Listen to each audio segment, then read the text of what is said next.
So Red has announced adding the AF functionality to its DMC3 camera systems lineup. What this means is that you can take your electronic lens and, on your camera, and you have the autofocus working with face detect properly. So we understand that in a cinematic setup, we have different departments, which of course on this end, we have the focus puller, but Red is now giving you the option of having to choose what you want on your film set. If you want to do a run and gun, which is a one-man band, or you just want to split, that's if you're using the cinema lenses and stuff. So this is choices, and yeah, Red is going the right direction to give you that choice. SpaceX is filing for an approval from the FCC, which is the Federal Communications Commission, to allow it to test the satellite to mobile data services, so if this goes through, it will unlock crazy data transfer rates as witnessed with their Starlink services. So the Starlink now, this is data from space to humans on Earth. So yeah. Qualcomm officially announced its Orion CPU for mobile computing, and what this means is that it can be likened to being faster than that's until now, so faster than the Apple's M2 Max chipset, but for mobile computing. So going forward, newer devices from tablets, mobile phones would witness the incorporation of this new chipset to their systems. And of course, you know that this would just make your phone a lot faster to help you on those games, multitasking, and just a whole lot more functionalities, brought to your mobile devices.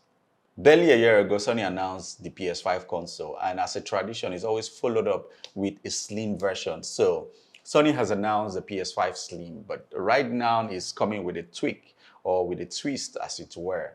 And it comes as a slim version, and also you have the disc compartment as an add-on. So you have to purchase the slim and the add-on for the disc compartment for an $80 price tag.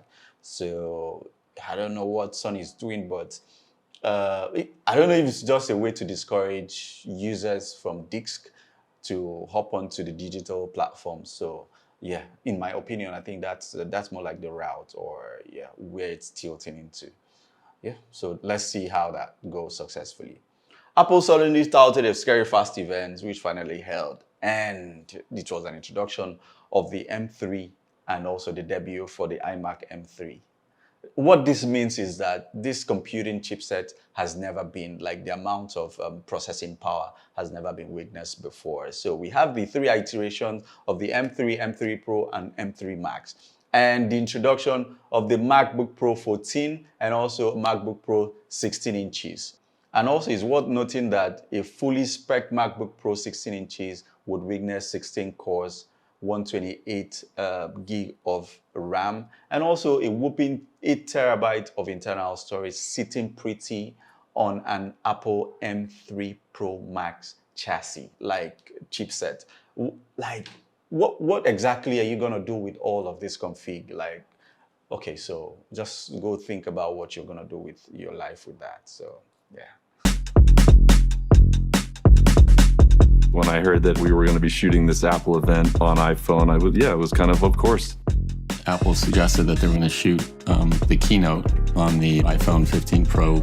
I thought it was the perfect place to showcase it.